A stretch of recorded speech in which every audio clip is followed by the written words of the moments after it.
Assalamu alaikum. A'udhu billahi minash shaitanir rajim. Bismillahir rahmanir rahim. Alhamdulillahi rabbil alameen. Rabbi shrah li sadri wa yassir li amri wahlul 'uqdatam min lisani yafqahu qawli waj'al li waziran min ahli Haruna akhi ushdud bihi azri washriku fi amri kay nusabbihaka kaseera wa naskuraka kaseera innaka kunta bina basira. حسبي الله لا إله إلا هو عليه توكلت وهو رب العرش العظيم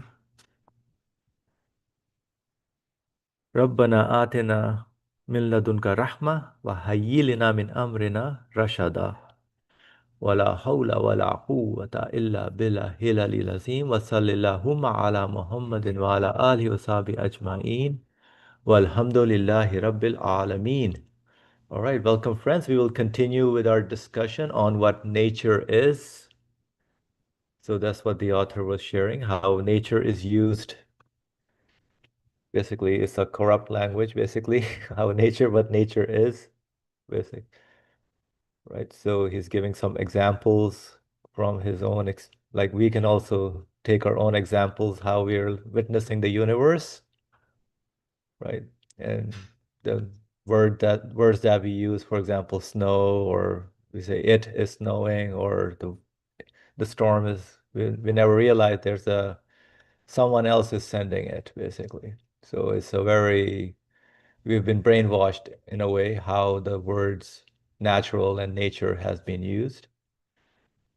So the author has been questioning all those different phrases, and he says that the language kind of shapes in terms of how we understand the reality of this universe. For example, can I say the things in my body are just functioning by themselves as natural? For example, the way my blood circulation is that natural thing, or somebody else is taking care of that blood circulation, the blood flow, the pumping of the heart, right? The way the lungs, in terms of the breathing, is that nothing can be said. I mean, this is the thing we need to understand, that everything is being taken care of by the one who is giving existence to them. Although we may use, oh, that's a natural thing in a daily language, but that's a problematic statement even in the daily language, because so this is what the author is kind of bringing us to reflect on, right? So he says, if you attribute the beings to the things themselves who have no knowledge, no power, no will, so how can you explain basically things are being done by those material things who have no knowledge, no power, but they're just obeying whatever, however they are made. Right? So and then in short, he said, to attribute all beings to the necessarily existent one is so easy as to be necessary, while to attribute their creation to nature is so difficult as to be impossible and outside the realm of reason. So we do have to use the reason in terms of what are we saying in terms of when we say, okay, this is natural or this is naturally happening. Because if we start to use our reason, it will make sense to us that, yeah, this is no such thing as nature cannot create anything. This has nothing. There's no such thing as nature. And even if we say the things within themselves have the ability, they don't have any ability. They're given whatever the qualities to be functioning by following and obeying the order of the one who made them. So let's look into the third impossibility. So the following two comparisons, which are included in other parts of the Risale-i-Nur, explain this impossibility. A wild savage entered a palace which had been built in an empty desert and completed and adorned with all the fruits of civilization. He cast an eye over its interior and saw thousands of well-proportioned and artistically fashioned objects. Out of his boorishness and lack of intelligence, he said, no one from outside had a hand in this. One of the objects from inside must have made this palace together with all of its contents. and he started to investigate. But it did not appear possible even to his untaught intelligence that anything he had looked at could have made those things.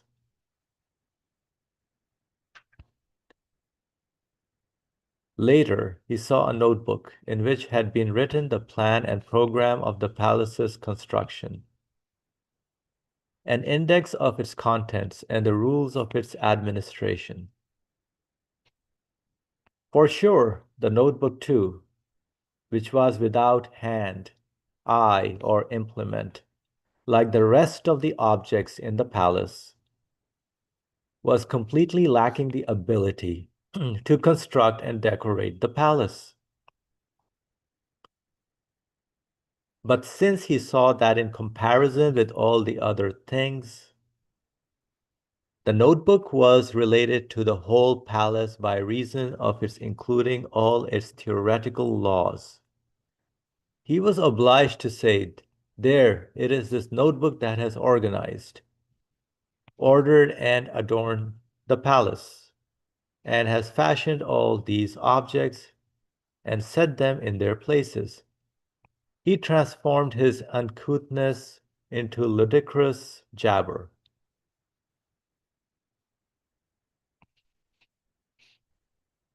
Thus, exactly like this comparison, a boor who subscribed to naturalist thought, which denies God, entered the palace of the universe, which is infinitely more well ordered, more perfect, and everywhere full of miraculous instances of wisdom than the palace in the comparison above, not thinking that it was the work of art of the necessarily existent one who is outside the sphere of contingency, and shunning that idea, he saw a collection of the laws of divine practice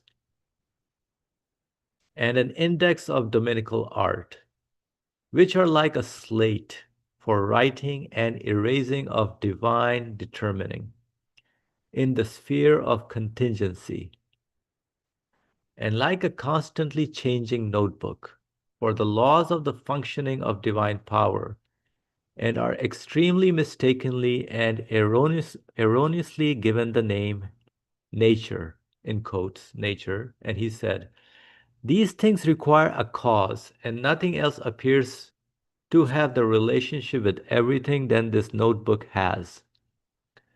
It is true that reason will in no way accept that this unseeing, unconscious, and powerless notebook could carry out this creation, which is the work of an absolute dominicality and requires infinite power.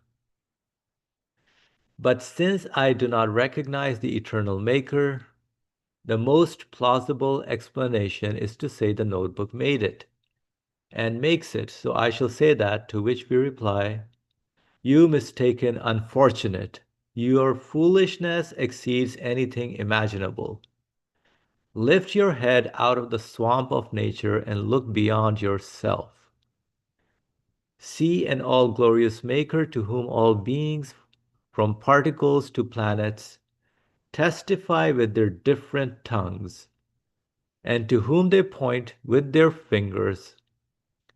Behold the manifestation of the pre-eternal inscriber, who fashions the palace and who writes its program in the notebook.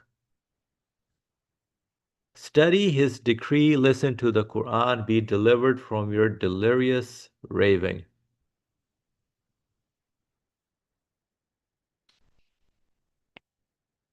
Okay, so in this first comparison of the third impossibility, he says he's going to give two comparisons, right, which demonstrate the impossibility. And he gives an example of a savage who just looks at it and doesn't use their reason or doesn't think about it. Right? Lack of intelligence means basically not paying attention, just taking it for granted. And then if you see some explanation, you say, oh yeah, that may be it. That's it. Okay, somebody says, okay, the DNA is there, which is or which has the encoding of how you are, of each and every being has a DNA that tells about what is, what its structure is going to be, what it's going to go through. And I say, okay, yeah, that is basically the one that makes it, right? Without reasoning, without thinking at all. Right? Same thing if somebody who is not paying a bore, I guess, what is a bore? Someone who doesn't really pay attention, a bore. Unrefined, ill-mannered person. Okay. Basically not reasoning, not thinking, who subscribe to naturalists. So this is a subscription without just I'm subscribed to it without reasoning or thinking, right? To naturalist thought. So whatever the other guys, the naturalist philosophers or scientists are saying, yes, I agree with them because in a way there's no need for a God, which denies God. Of course, if you're a naturalist, then automatically the result is you wouldn't accept an absolute being or God who would be the one and in charge of giving existence to the things because the things are already deemed to be natural. So that automatically denies God. Right. So and then they are in the palace, right? So they enter the palace of the universe. So we are in this universe, infinitely more well ordered, so struck like perfect everywhere, full of miraculous instances of wisdom, right? And not thinking that it was the work of art. Who's responsible for the art in these beings? Can they be inside those things? Right? But those things are dumb. They don't have any quality to know the whole of the universe, to know the art, what art is, how to perfect themselves, how to be well ordered. Right. So, and then he looks at saw a collection of divine practices, or divine practice, an index of Dominical art, like the changing notebook for the laws of the functioning of divine power. So like they call them natural laws, for example, in even in this day and age, right? They're called like the physics and chemistry and the hard sciences. These are natural laws, but nobody knows what natural is or what does it mean to be natural laws. So it's just a subscription of naturalist thought and philosophy in a way. And it says the universe functions because of all these so-called natural laws, which is what we need to question and wonder about. First of all, what is natural in them? And then are they the ones who are making the universe work? Or they are employed by the one who is the necessarily existent one?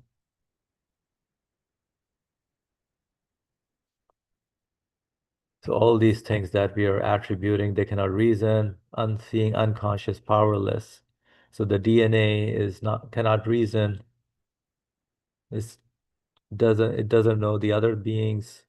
It's unconscious and powerless. No power to give existence to anything.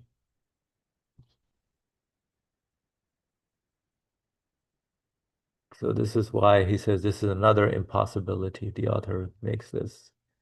I mean, otherwise, unless someone is like just swamped into the nature or naturalist thought or philosophies, then they cannot, I don't know how maybe there's a bias not to accept that otherwise I would have to accept God or someone.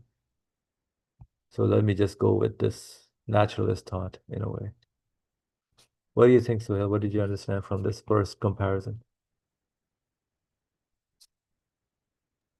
Um, so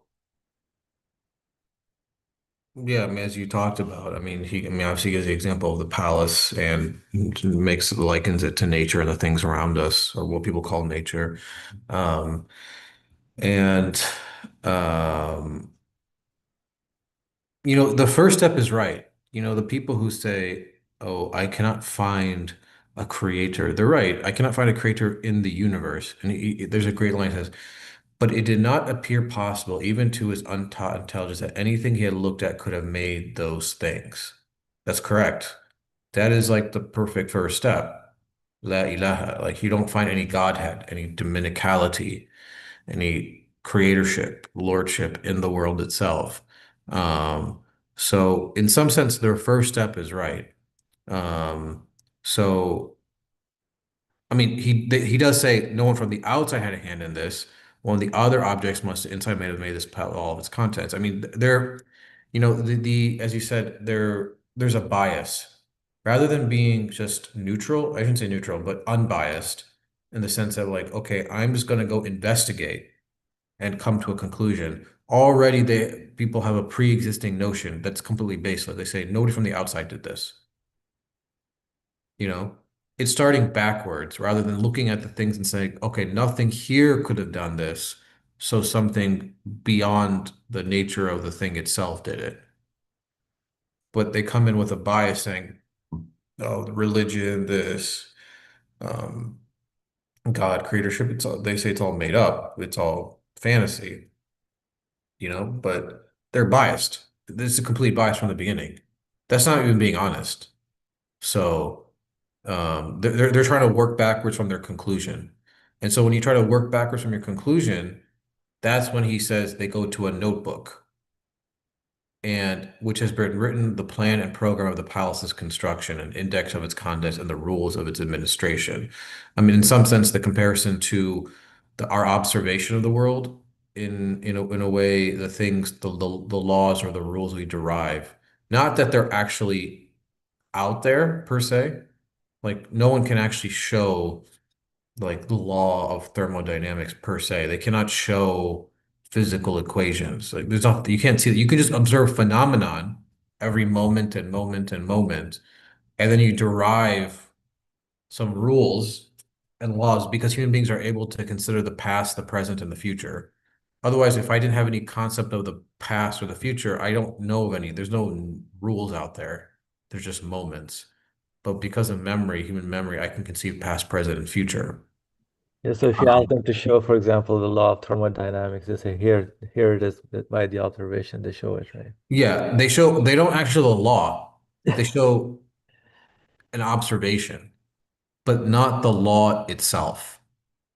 Because when they say the laws do it, or they have to obey laws, well, what laws are they obeying? There's no law out there. They're just doing things. And you call a law, but what are they obeying? It's complete mixing up of the words, confusion. And so they go to this notebook and say the notebook did it, as he says. Because the notebook is just, in some sense, a derivation of what the observations are. You know, it's not a thing in and of itself. It's just a writing down of the program, the construction.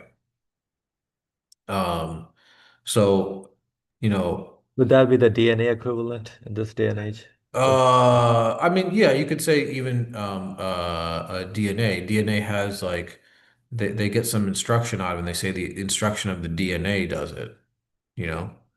Oh, yeah, it can be really anything. Anything that they say attributes to some sort of physical law or principle, you know.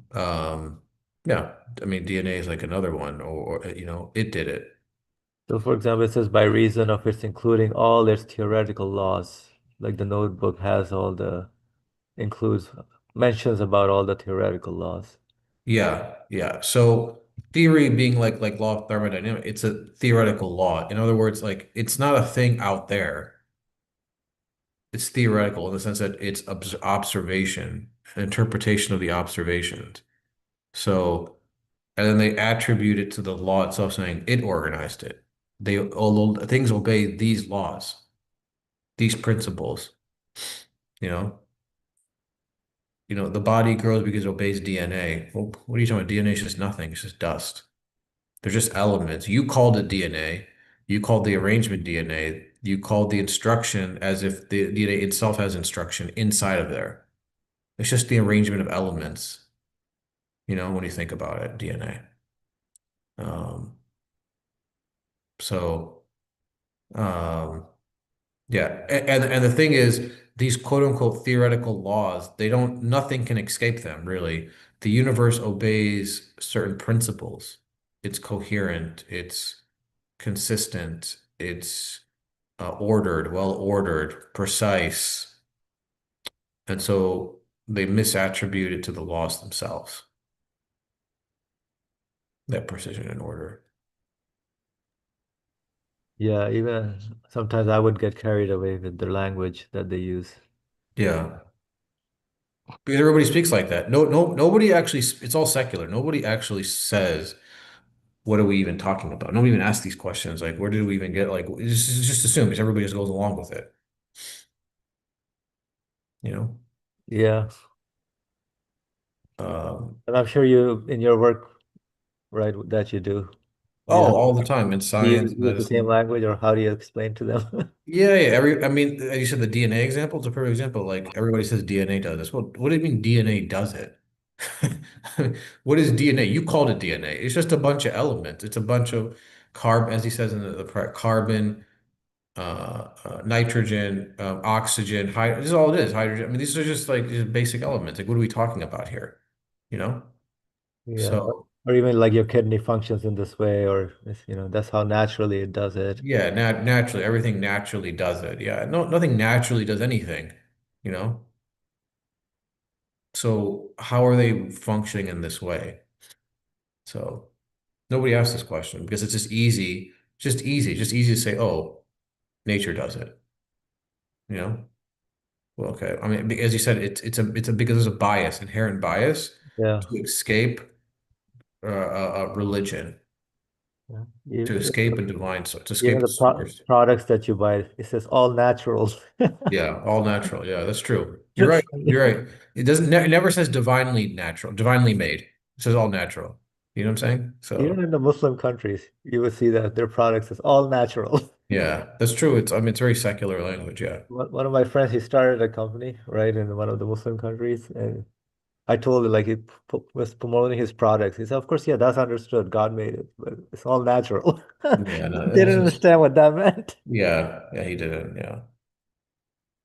So um, yeah. I mean, people just use this language without even thinking about it.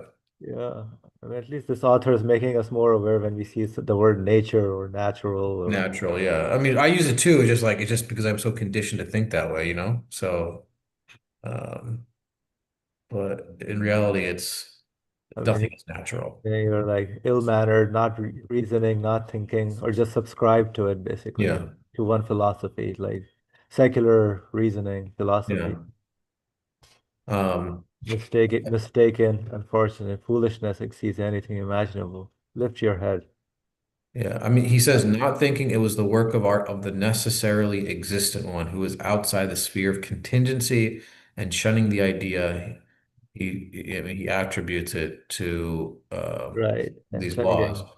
Um, he saw a collection of the laws and an index, which are like a slate for writing and erasing.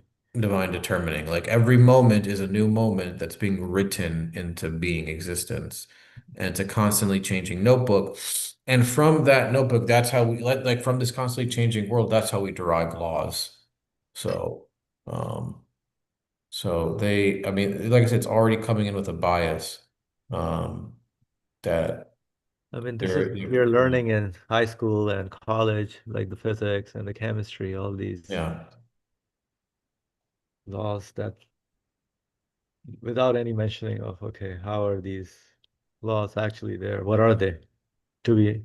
Yeah. And he says, it is true that reason will no way accept that this unseeing, unconscious, powerless noble could carry out this creation, which is the work of absolute totality and requires infinite power. But since I do not recognize the eternal maker, the most plausible relationship is to say the notebook made it and makes it, so I shall say it, say that. Yeah, because everybody knows. People who say like, "Oh, I'm atheist. I don't believe in anything." Everybody believes in something. Everybody. You can't escape it. Everybody believes in a God, as the Quran says. Everybody has a God per se. You know, it's just that people sometimes take the world around them. They say that it does it. It's impossible because nobody can escape causality. Nobody can escape cause and effect. Like, how do some things come into being? You know, so it's impossible. The laws themselves do it. That's like the quote unquote most sophisticated answer today now, is to say the laws or nature does it. Nobody knows what that means, but it's like it sounds intelligent. You know, that's their God, nature, some unconscious, unrecognizable thing in this world. Yeah. Um, so yeah, Sure, let's look at the second comparison. yeah. So a rustic bumpkin. Oh, what's a bumpkin? Like a pumpkin, pumpkin entered the Bumpkin is like he's like a person who's kind of ignorant, doesn't really know the much. same thing like a Bumpkin. boar or something, right? It's like a they call him a country bumpkin, meaning he doesn't really know. Yeah. He's kind of ignorant, doesn't really know much. Yeah, This is used also like a boar or yeah, uh, this. yeah. So yeah, kind of. I mean, it's I don't think it's like as harsh as that, but it just means like Yeah. so. Like this one is also like I guess it's uncivilized or something. Yeah, rustic. And I wouldn't call it like because if you see later, yeah, like he's gonna ascribe it to something else. Um, but so bumpkin is like a rustic, but meaning I think what he means by rustic bumpkin. I don't know if it's a really good translation of the Turkish. Rustic meaning like he's not biased. So rustic is like it's not a physical appearance, basically. no, rustic is like it's like country living, country look, you In know. So their understanding, maybe, right? yeah, even maybe yeah, I mean in terms of like maybe not like they're not intelligent, but it's like they're simple. They're not like biased or sophisticated like these naturalists are. They sound very intelligent. They're just a very simple person, Okay. unbiased. A simple Um reasoning. Okay. yeah, not necessarily that they're that they that I don't think in this context he means that they can't reason. It means like that's what I don't think it's probably a good translation, but it's like a person who is not Not that educated, let's put it that way, right? say it again. Not that educated, probably. Yeah, I guess Educated, like in like secularly, yeah, like he's not probably, like yeah. being like confused by secular thought or something. He comes in as an unbiased person, Yeah, but not like he subscribe to the naturalist yes, secular thought. yeah, Yeah. exactly, yeah. I mean, bumpkin means like rustic bumpkin would mean like this is a country person from like the farming world, agricultural world, something like that, who's simple. He's not like people from the city or like from educational class, things like that. Yeah, Okay. yeah. So entered the bounds of a splendid palace and saw there the uniform actions of an extremely well-disciplined army, carrying out its drill. So very well structured, disciplined army. He observed a battalion, a regiment, and a division stand at ease and march, and open fire when commanded as though they were a single private. Since his rude, uncultured mind could not comprehend, so denied that a commander had been given command by the country's laws and by royal decree. He imagined that the soldiers were attached to one another with strings. He thought of what wonderful strings it must be and was amazed. Later, he continued on his way till he came upon a mosque as magnificent as Hagia Sophia, I guess in Turkey. He entered it at the time of Friday prayer and watched the congregation of Muslims rising, bowing, prostrating, and sitting at the sound of a man's voice. Since he did not understand the Sharia, which consists of a collection of immaterial, revealed laws, nor the immaterial rules proceeding from the lawgiver's command, he fancied the congregation to be bound to one another by physical string, and that this wonderful string had subjected them and was making them move like puppets. Coming up with this idea, which is so ridiculous as to make the most ignorant roar and with laughter, he went on his way. Exactly like this comparison, an atheist who subscribed to materialist thought which is denial and pure brutishness, entered the universe, which is a splendid barracks of the monarch of pre-eternity and post-eternity, for his innumerable forces, and a well-ordered mosque of that pre-eternal all-worshipped one. He imagined the immaterial laws of the ordering of the universe, which proceed from the pre-eternal monarch's wisdom, each of each to each to have material and physical existence. And suppose the theoretical laws of the sovereignty of dominicality and the rules and ordinances of the greater Sharia, the Sharia of creation, which are immaterial and exist only as knowledge, each to have external, material, and physical existence. But to set up in place of divine power those laws which proceed from the divine attributes of knowledge and speech and only exist as knowledge, and to attribute creation to them, then to attach the term nature to them, and to deem force, which is merely a manifestation of dominical power, to be an independent, almighty possessor of power, is 1,000 times more lawful in ignorance than the ignorance in the comparison. In short, the imaginary and insubstantial thing that naturalists call nature, if it has an external reality, can at the very most be work of art. It cannot be the artist. Can at the very most be work of art. It cannot be the artist, even if it has an external reality. Can at the very most be work of art. It cannot be the artist. It is an embroidery and cannot be the embroiderer. I see. You can see art, but it cannot be the artist. It is a set of decrees. It cannot be the issuer of the decrees. It is a body of the laws of creation and cannot be the lawgiver. It is but a created screen to the dignity of God and cannot be the creator. It is passive and created and cannot be a creative maker. It is a law, not a power, and cannot possess power. It is the recipient and cannot be the source. Wow, pretty solid argument here. In the second comparison, in relating it to how the atheistic thought, which subscribes to materialist thought, right, in a way that everything material, that there's no God, so material is acting by itself, in a way. So that's all the laws that they observe, they say has some external material, physical existence, in a way, right? External material and physical existence, although they cannot show it though. Which are material only exists knowledge each to have. So they assume that. So I don't know how they can still claim that this has external material physical existence when they cannot even show it, right?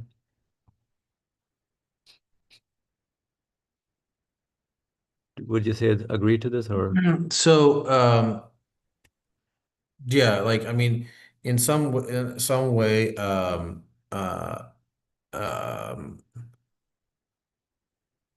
the it's almost like, and I don't know if it was intention, but it almost sounds like when he said, like we were talking about rustic bumpkin, it almost sounds like even a more simplistic understanding of the world. Like the other person said nature, and th this person is saying like he comes upon like this well-regimented army, and they're com following commands. They're very regimented and organized. Uh, you know, he denies that there's even a commander. He imagines soldiers were attached to one another with strings. In other words, like it almost seems like he's making comparison for strings to like cause and effect in the world. Like the cause and effect is doing everything in the world. Right? Or just imagining there are strings, but there are no actual strings. Yeah, well, because cause and effect isn't real to begin with. It's like it's just a perception in our mind, you know? Like we think when we light a match, we light a match and put it to paper, it burns. We think they're connected. Like there's some order here and they're connected, but we never really think like how is the match and the paper following this order, you know? Like we never see it's a pre-eternal command. Or as he says later, it's the Sharia of creation, the greater Sharia, like these principles of creation, the order of creation, um, the act of creation, how things come into being, how they follow these well-ordered, well regimented, precise existence. That's as he says, the greater Sharia later. But so, and then like he says, he goes to Hagia Sophia, a great mosque, magnificent mosque. And Saul Friday Prayer people are same thing, like bowing, prostrating, sitting at the man's voice. So since he didn't understand the Sharia, like he may not understand Arabic. Um, like he didn't understand what these people were doing. It didn't make sense to him because he's an ignorant person. Um, uh, it says they were following the share which consider immaterial revealed laws, nor the immaterial rules proceeding from the lawgiver's commands. Um, so like he's saying like you don't actually see these rules, these commands, but they're understood. They're followed. Like when you go to the Friday prayer, they're followed. No, there's no rule out there per se. So, so he thinks again, people are just bound together by strings, like, um, they're moving like puppets. Um, so that's kind of, as you said, he describes it as comparison to materialist thought, um, that everything is connected to each other by causality, cause and effect, cause and effect, cause and effect, which is not even real, rather than proceeding from a pre-eternal monarch. Um, so uh, one of pre-eternity and post-eternity. So like he's saying that this line says he imagined the immaterial laws of the ordering of the universe, which proceed from the pre-eternal monarch's wisdom, each to have material and physical existence. So they're immaterial fundamentally, as like we said in the prior comparison. You don't see these principles, these principles of creation, of creating that the things obey, but the people ascribe to them a material reality and call them laws in nature when they're not even there in physical existence. Um, uh, And I guess, and I liked how he says that you see these rules and ordinances of the greater Sharia, the Sharia of creation. So in other words, we see how things are created. We can make observation and say, oh, this is how the creator creates in this sort of manner. Um, but they're immaterial and only exist as knowledge, meaning like there's no physical existence out there. There's no material existence. We just know it. We can observe it and know it. We can write it down on a piece of paper, but we can't actually observe it physically out there. Um, you know, so, but to give them like some sort of attribute, um, and attribute creation to them is ridiculous. So, and then he says to attach the name of nature to them and to deem force, which is merely a manifestation of divinical power, to be an independent, almighty possessor power, is 1,000 times more low followed ignorance and the ignorance and the comparison. So he's saying that, which I like his comparison. He says it's the greater Sharia, the Sharia of creation. The Sharia is like the rules, the order, the way in which things are created. That's his Sharia or Sunnah, Sunnatullah, as the Quran says, like the way, his manner in which he creates. We call it nature. We give it physical existence. We call it nature.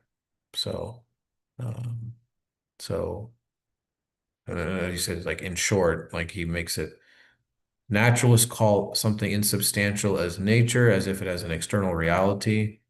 Um, if it has an external, cannot the work, it cannot be the artist, you know.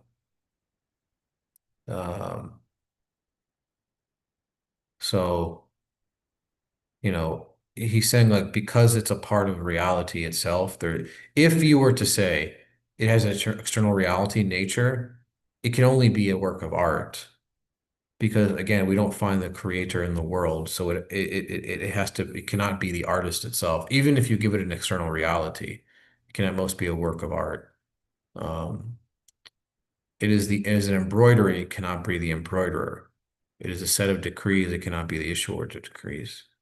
It is a body of the laws of creation, it cannot be the lawgiver. Yeah. It is but a created screen to the dignity of God and cannot be the creator.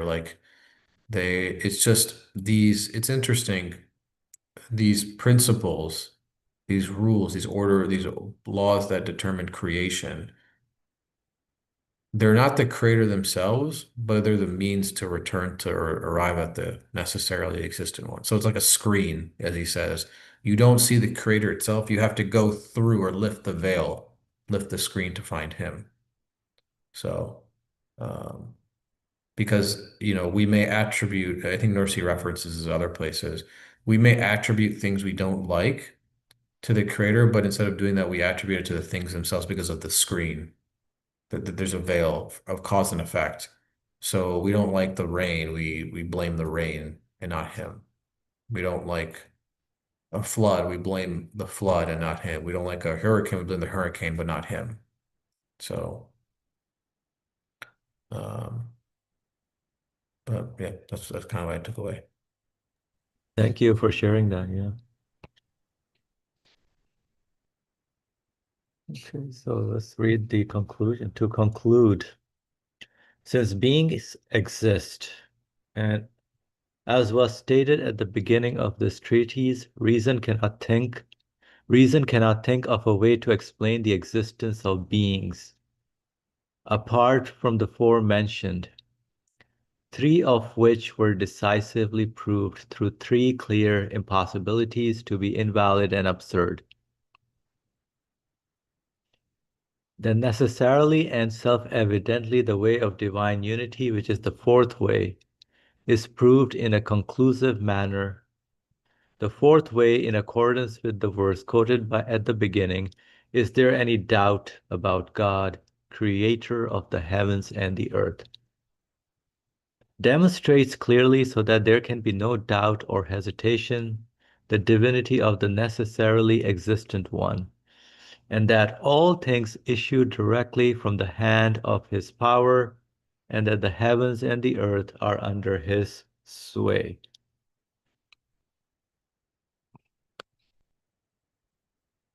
O you unfortunate worshipper of causes and nature,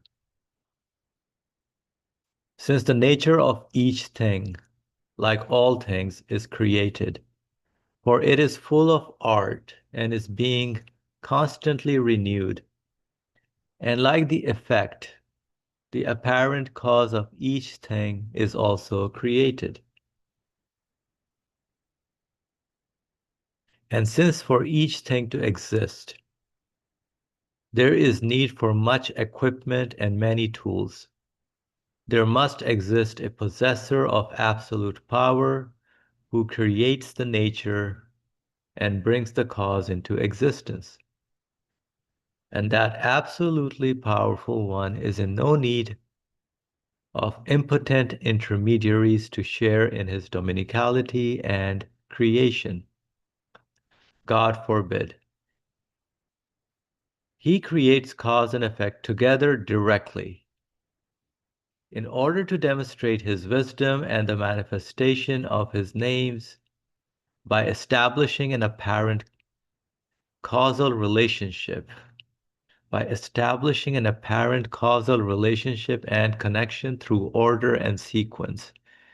He makes cause and nature avail to the hand of his power, so that the apparent faults, severities, and defects in things should be ascribed to them, and in this way his dignity be preserved.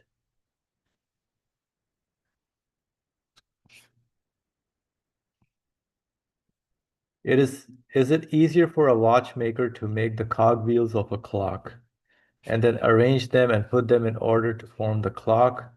Or is it easier for him to make a wonderful machine in each of the cogwheels and then leave the making of the clock to the lifeless hands of those machines? Is that not beyond the bounds of possibility? Come on, you judge with your unfair reason and say. And is it easier for a scribe to collect ink, pen, and paper and then using them proceed to write out a book himself? Or is it easier for him to create in the paper, pen, and ink a writing machine that requires more art and trouble than the book and can be used only for that book, and then tell the unconscious machine, come on, you write it, and himself not interfere? Is that not 100 times more difficult than writing it himself?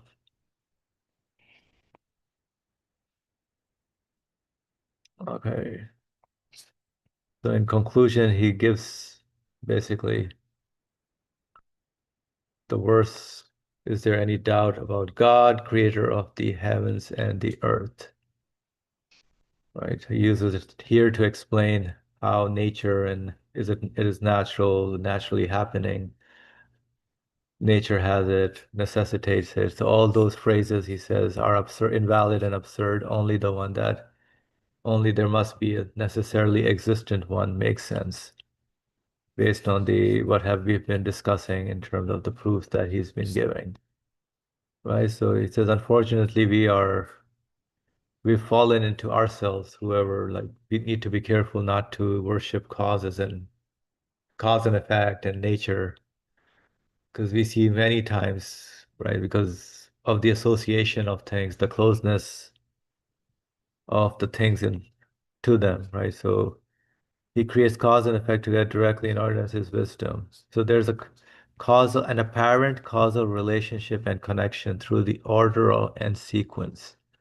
So this is confused basically, right? So somebody has set the this apparent causal relationship, apparent and causal relationship and connection through order and sequence. He makes causes and nature avail to the hand of his power so that the apparent faults, severities, and defects in things should be ascribed to them. So the faults, severities, and defects. So that's why they act as a whale. But in terms of their existence, creation, no one can say that these things have made there. Nobody can say the tree gives existence to the fruit, right? Or the soil gives existence to the plant, or the sun gives existence to something, right? Although they're all in connection, made in a way. So an apparent causal relationship and connection through order and sequence. So you need to follow somebody who set up the order. If you, let's say, ignite the whatever the stove to turn the gas light on, right? So I have to obey someone's order to do, right, to do that, basically. That's how the connection is made, to follow an order and sequence, something that has been set, right? If I light up the matchstick or fire to make a fire, so there's an order and sequence to that without me doing anything, right? In terms of the following the sequence of orders, the way that things have been established, then I cannot really get the result, right? So, but I have to be careful not to say that, oh, this is causing the existence of the fire. Like the matchstick is causing the existence of the fire. That makes no sense, right? So cause and effect is very interesting here. And then he says about which one is easier, either for to make a clock. So the maker of the clock would put each and every piece of the cogwheels inside the clock himself, arrange them properly, or he sets a machine, let the machine do it, right? Which one is easier? Like the machine needs to know so much, right? Exactly how it is. So, so I think he uses this to explain that all these causes have no, they're not the makers or they're not like the machines that give existence to the result, right? So they themselves, so whoever is making the tree and the fruit together is the one who is giving the fruit, for example.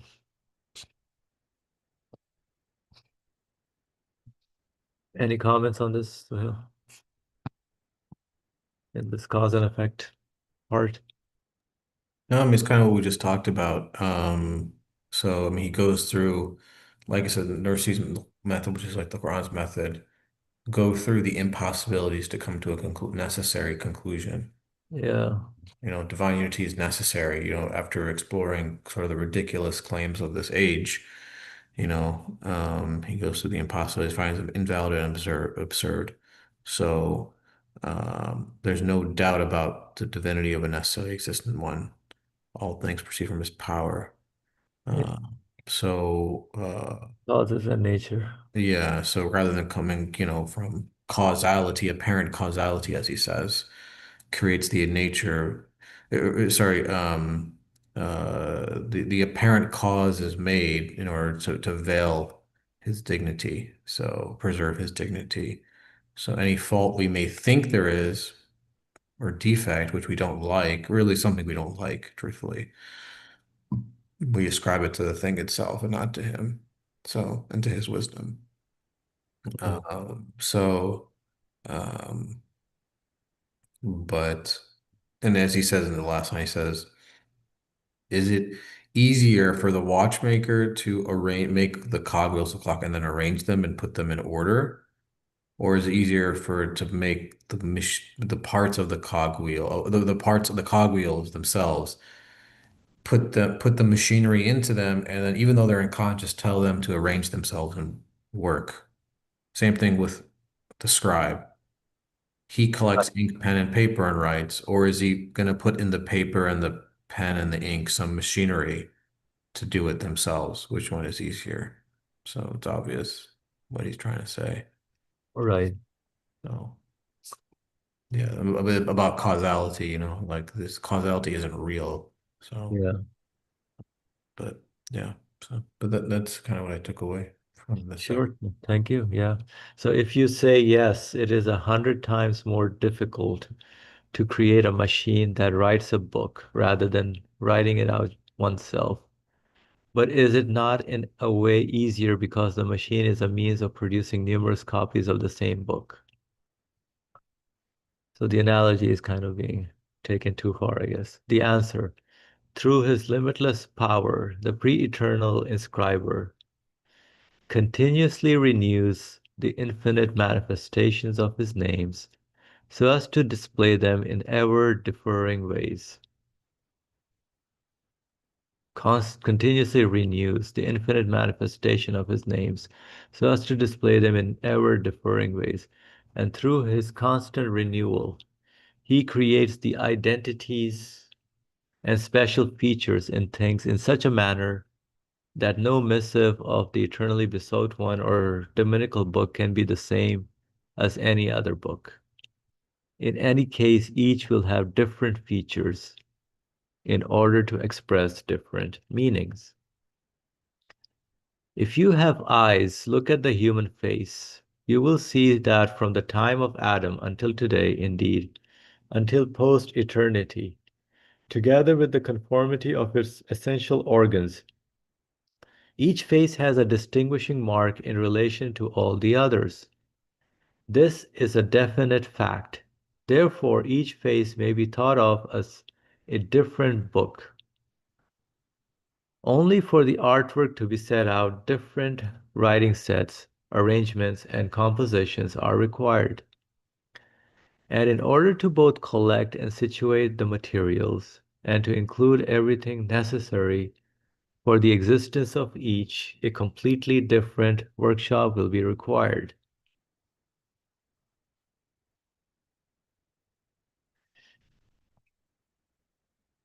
Now, knowing it to be impossible, we thought of nature as a printing press.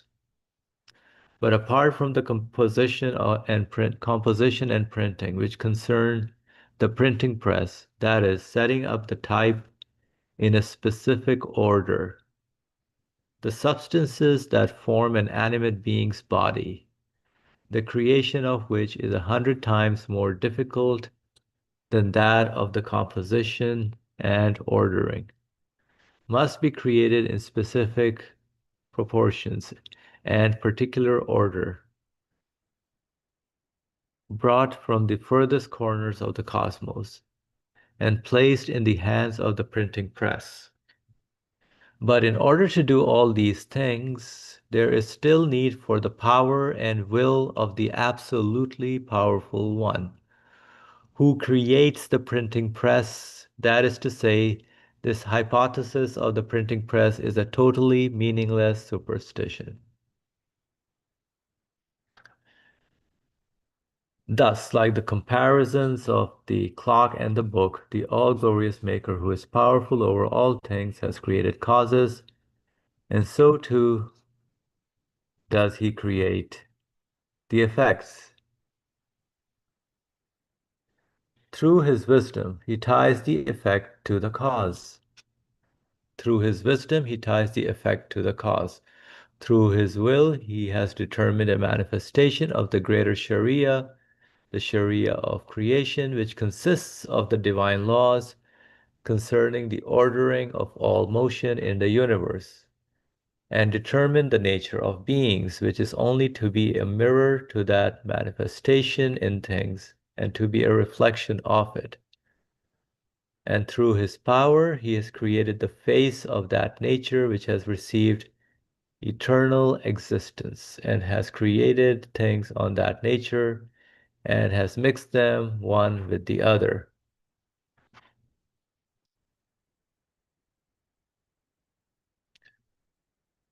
It is easier to accept this fact, which is the conclusion of innumerable most rational proofs.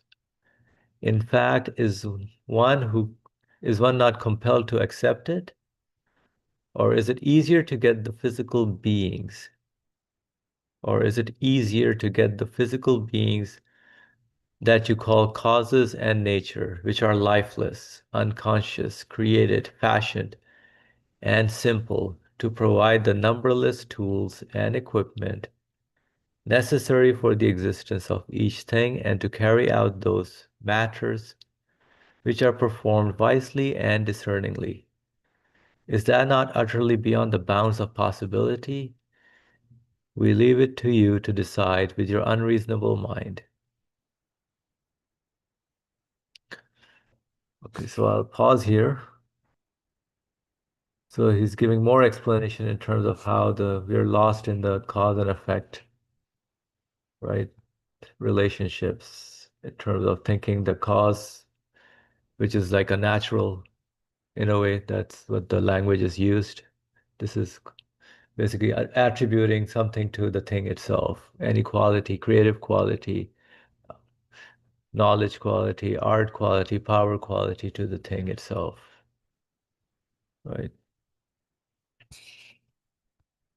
Right. He says, even if you look at if I look at the human face, each face is like a different book. So there's diversity in terms of how the creation is, even if there's a machine, let's say, which was the question of the someone, that if you have, is wouldn't it be easier to make a machine that makes the same book? But that's not the point of creation. We see so much diverse creation, each being uniquely created in a way that distinguishes from the rest of the creation, right?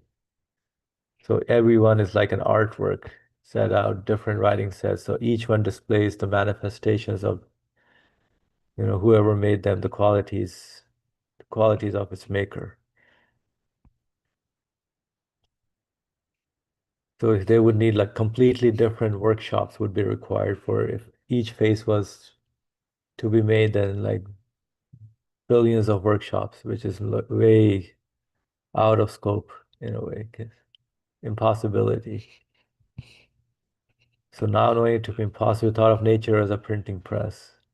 right? That's what the general understanding may be for many people in terms of things are coming. Let's say spring season is coming, so it's natural printing press. Well, that's why how things are coming, flourishing with flowers and plants. So, but apart from the compositing and printing, which concern the printing of that is setting up the type and or the substances that form the animate being's body, the creation of which is 100 times more difficult than that of the composition and ordering, must be created in specific proportions and particular order. So each plant, each every being, everything that is created has to be created in specific proportion and order. Right. So I don't know how they say the hypothesis of the printing press is a totally meaningless superstition.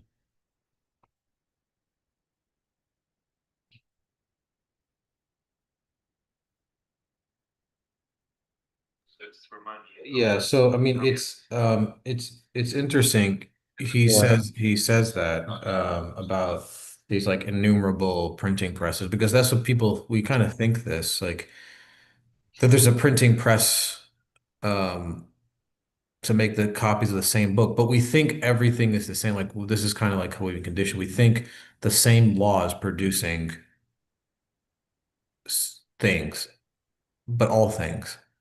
Um like we think it's all the same book in some sense, but actually what he's saying is that everything is a little bit different. There's a unique quality to everything. And you cannot say that everything is the same per se. You know, as he says, you just look to the human face, you see some differences. Um, it would require then you have a printing press to each face then, Right. you Right. know, Yeah. which doesn't even make any sense. So, how would the printing press for a face know all these innumerable faces when that printing press is unconscious, unreasoning, doesn't know anything, lifeless?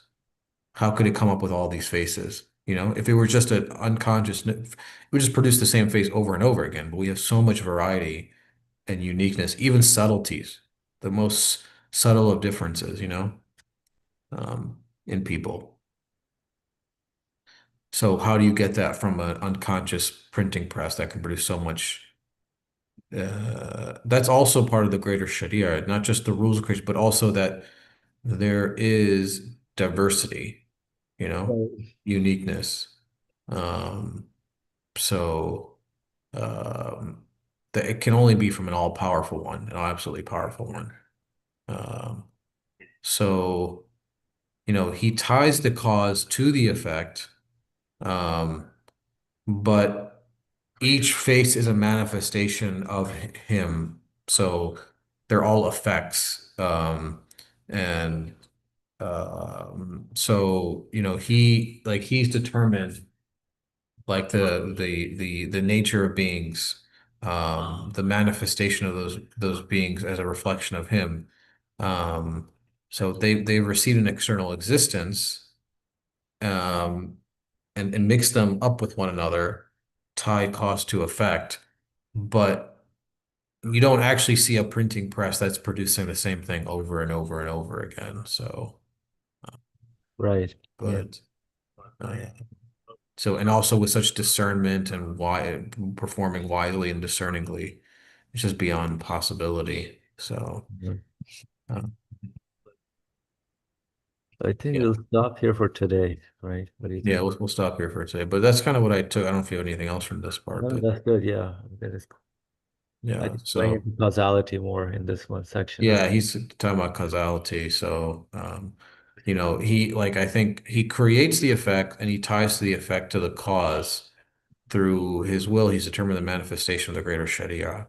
So, but things are just determined by him. They're all in motion because of him. They are to his names. So, they receive an external existence from him and mix them up, but you can't find that uniqueness, that quality within the thing itself of saying like, I'm going to be a unique thing. So everything is just so precisely ordered. So, Mhm. and it can only be from his limitless power. Otherwise, you'd have to ascribe the printing press to everything. So, which is Right, the whole power, every like yeah. So, correct, yeah. which one is easier, limitless power or ascribing a printing press to everything? Which is what people think in reality. But Yeah, interesting. DNA, there's DNA for you, DNA for me, DNA for that person. They're all individual printing presses, you know? Right. So as if they know something. Yeah. So yeah. Hey. But Yeah, thanks for your comments, inshallah. yeah. We'll But pick it up from here, inshallah, next time. inshallah, yeah, we can pick this up from here last time. Yeah. بسم الله الرحمن الرحيم سبحانك لا علم لنا إلا ما علمتنا إنك أنت العليم الحكيم وآخر دعوانا على الحمد لله رب العالمين برحمة سورة الفاتحة